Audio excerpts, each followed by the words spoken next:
आप चाहें तो वीडियो को 1.5x स्पीड में देख सकते हैं। आज बात करेंगे ETFs के बारे में। गोल्ड ETF के बारे में ज्यादा बात करेंगे क्योंकि आज का वीडियो गोल्ड ETF के ऊपर ही बेस्ड है।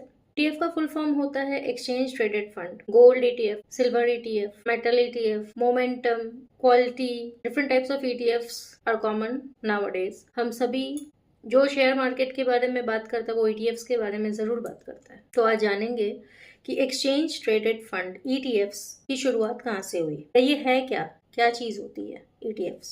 एक्सचेंज ट्रेडेड फंड या ये कह सकते हैं gold exchange traded fund is a type of gold exchange traded product. तो इसको इस तरह से भी कहा जा सकता है कि all gold ETFs are gold exchange traded products but all gold exchange traded products are not gold ETFs। क्योंकि ऐसा क्यों कहते हैं? क्योंकि gold ETF gold exchange traded product का एक टाइप है। Generally gold exchange traded product 3 types के होते हैं, जिसमें पहला है ETFs, दूसरा है CEF। CEF का फुल फॉर्म जानेंगे। CEF का फुल फॉर्म है क्लोज्ड एंडेड फंड या क्लोज्ड एंडेड म्यूचुअल फंड्स। ये एक oldest method of pooled investment है इन USA। पर CEF को 2 मैंडेटरी एक्ट के अंदर रजिस्टर करवाना होता है, जिसमें पहला है सिक्योरिटीज एक्ट 1933 और दूसरा है इन्वेस्टमेंट कंपनीज एक्ट 1940। और जो तीसरा गोल्ड एक्सचेंज ट्रेडेड प्रोडक्ट है उसका नाम है ETN exchange traded notes. Exchange traded notes क्या होता है वो जानते हैं। Exchange traded notes generally gold के प्राइसेस को ट्रैक करती हैं यूजिंग डेरिवेटिव्स। इसमें फ्यूचर्स, ऑप्शंस, सारी चीजें होती हैं। अब जान लेते हैं गोल्ड ETF के बारे में। गोल्ड ETF एक म्यूचुअल फंड को ही आप कह सकते हैं, गोल्ड के ही म्यूचुअल फंड होते हैं, बट वो NSE, BSE या स्टॉक मार्केट में ट्रेड किए जा सकते हैं, बाई सेल किए जा सकते हैं रियल टाइम पे आप उसको बाई कर सकते हैं, रियल टाइम पे आप उसको सेल कर सकते हैं। गोल्ड ETFs को सबसे पहले इंडिया में इन द ईयर 2007 में लॉन्च किया गया था, जो कि निप्पॉन म्यूचुअल फंड हाउस ने किया था। और जो निप्पॉन म्यूचुअल फंड हाउस का गोल्ड ETF है उसका नाम है गोल्ड बीज, जिसमें आज के डेट में सबसे ज़्यादा वॉल्यूम होती है। अब निप्पॉन म्यूचुअल फंड हाउस को आप formerly benchmark asset management company भी कह सकते हैं। उसको ये बोला जाता था benchmark asset management company. Nippon mutual fund house जिस नाम से आज हम जानते हैं उसका बेंचमार्क एसेट मैनेजमेंट कंपनी कहा जाता था। ETF जैसा कि नाम है कमोडिटी के प्राइसेस को ट्रैक करते हैं। गोल्ड ETF हमें डिजिटली गोल्ड में इन्वेस्ट करने का एडवांटेज देता है। हम ये कह सकते हैं सोना हम फिजिकली नहीं खरीद के डिजिटली खरीद सकते हैं। गोल्ड ETFs नॉर्मली शेयर्स की तरह किए जा सकते हैं BSE NSE पे।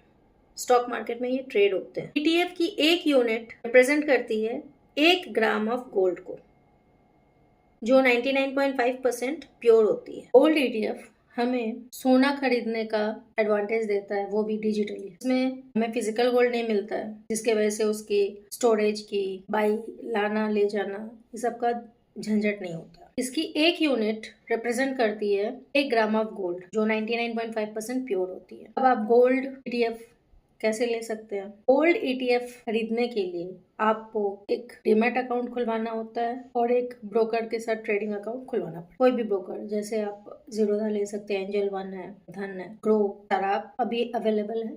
आप किसी भी ब्रोकर के साथ डीमैट अकाउंट खुलवाकर गोल्ड ETFs ले सकते हैं। अब ये जो गोल्ड ETF हम खरीदेंगे ये बैकअप होती है फिजिकल गोल्ड से, जो कि म्यूचुअल फंड हाउस के पास सिक्योर वॉल्ट्स में स्टोर्ड रहती है। अब ऐसा क्यों किया जाता है?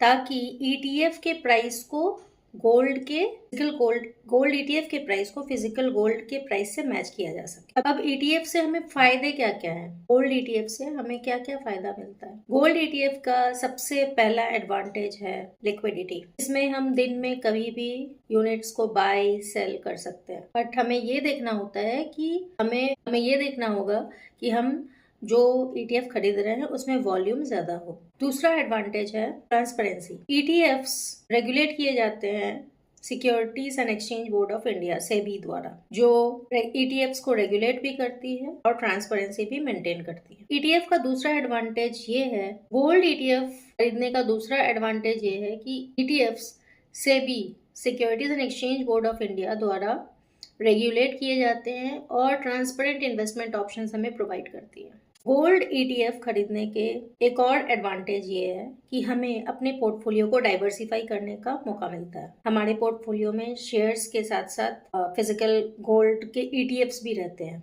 जो हमें हमारे पोर्टफोलियो को हेजिंग करने में हेल्प करते हैं। एक और एडवांटेज गोल्ड ईटीएफ का ये है कि अगर हम गहने खरीदने जाते हैं, ज्वेलरी खरीदने जाते हैं, तो हमें उसमें मेकिंग चार्जेस और बहुत तरह के चार्जेस बेयर करने पड़ते हैं। बट गोल्ड ईटीएफ्स अगर आप लेते हैं, या गोल्ड बीज कह सकते हैं, अगर आप गोल्ड बीज ले रहे हैं तो उसमें आपको एक ब्रोकरेज देना पड़ता है और एक एक्सपेंस रेशियो बेयर करना पड़ता है। फिजिकल गोल्ड को रखने में, स्टोर करने में, उसको इंश्योर करने में काफ़ी दिक्कत होती है, बट ये डिजिटल गोल्ड यानी गोल्ड ईटीएफ के केस में ये प्रॉब्लम टोटली खत्म हो जाती है। प्योरिटी के केस में अगर देखा जाए तो इसमें जो हमें गोल्ड मिलता है वो 99.5% प्योर होता है। अगर प्योरिटी के पॉइंट ऑफ व्यू से देखा जाए तो गोल्ड ईटीएफ्स बैक्ड अप होते हैं 99.5% प्योर गोल्ड से। तो ये तो हो गई ईटीएफ की बात।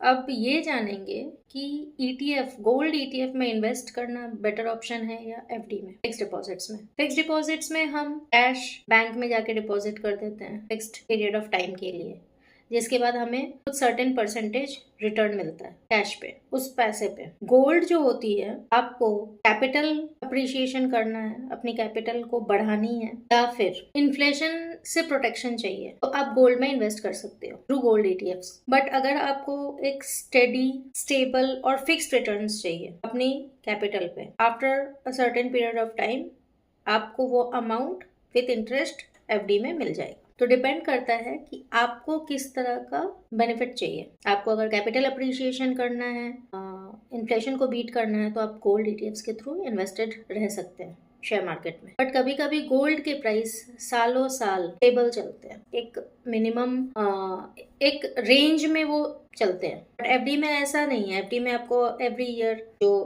स्पेसिफाइड परसेंटेज है उसी हिसाब से आपको रिटर्न उसमें मिलता रहता है। अब गोल्ड ईटीएफ्स खरीदने की दिक्कतें भी थोड़ा जान लेते हैं। सबसे पहला दिक्कत ये होता है, गोल्ड ईटीएफ्स में इन्वेस्टेड रहने के लिए आपको एक्सपेंस रेशियो बियर करना पड़ता है, मैनेजमेंट फीस बियर करना पड़ता है, ब्रोकरेज फीस बियर करना पड़ता है। आप जिस ब्रोकर के साथ अपना डीमैट अकाउंट खुलवा रहे हो, डीमैट अकाउंट के फीस बियर करने पड़ते हैं। ईटीएफ की एक और दिक्कत है कि इसमें ट्रैकिंग एरर भी होता है। अगर आप उसको हैंडल कर सकते हैं, मैनेज कर सकते हैं, तो आप ईटीएफ्स में इन्वेस्टेड रह सकते हैं। अब आप गोल्ड ईटीएफ में, गोल्ड में इन्वेस्टेड रह रहे हैं डिजिटली, जिसका मतलब है कि आपको उसकी फिजिकल डिलीवरी नहीं मिल रही है, आपको हाथ में सोना नहीं मिलेगा। जो गोल्ड माइनिंग कंपनीज होती हैं वो डिविडेंड देती हैं, बट गोल्ड ईटीएफ जो फिजिकल गोल्ड की प्राइसेस को ट्रैक करते हैं वो डिविडेंड नहीं देते। ये एक और डिसएडवांटेज है गोल्ड ईटीएफ में इन्वेस्टेड होने का। जो प्रॉफिट या गेन्स हमें गोल्ड ईटीएफ में होता है वो सारे टैक्स लगता है। अगर आप with in 1 year gold ETF को बाई सेल कर रहे हैं तो आपको short term capital gain tax पे करना होगा। अगर आप उसको मोर देन अ ईयर होल्ड करते हैं तो उस पर long term capital gain tax जो कि 12.5% है, आपको वो बियर करना पड़ेगा। जब ETF, gold ETF physical gold को ट्रैक करते हैं, फिजिकल गोल्ड के प्राइसेस को, तो क्या गोल्ड ईटीएफ को फिजिकल गोल्ड में कन्वर्ट किया जा सकता है? ऐसा प्रश्न जरूर आता होगा आपके मन में। इसका आंसर है, गोल्ड ईटीएफ में जब हम इन्वेस्ट कर रहे हैं तो हम डिजिटल गोल्ड में इन्वेस्ट कर रहे हैं, हमें फिजिकल डिलीवरी नहीं मिल रही है। तो जब हम गोल्ड ईटीएफ को सेल करेंगे तो हमें फिजिकल गोल्ड नहीं मिलेगी। फॉर स्मॉल इन्वेस्टर्स ये पॉसिबल नहीं है, but in some cases, rare cases, but for large scale investors ये पॉसिबल है। पर उसमें भी जो क्वांटिटी होगी वो नियर अबाउट 1 kg के अराउंड होगी, तो ही वो पॉसिबल है, कन्वर्ट किया जा सकता है, अदरवाइज नहीं। अब जान लेते हैं कि क्या गोल्ड ईटीएफ पे टैक्स पे करना पड़ता है। जब हम शेयर्स बाय सेल करते हैं तो हमें उस पर टैक्स पे करना पड़ता है, ब्रोकरेज, एसटीटी सारे कुछ पेयर करने पड़ते हैं। तो गोल्ड ईटीएफ भी एज अ शेयर ट्रेड करते हैं तो उस पर भी हमें टैक्स पे करना ही पड़ता है अकॉर्डिंग टू आपकी होल्डिंग। अगर आप विद इन 1 ईयर, जैसा कि मैंने पहले बताया, अगर आप विद इन 1 ईयर सेल कर देते हैं अपनी होल्डिंग गोल्ड ईटीएफ्स की, तो आपके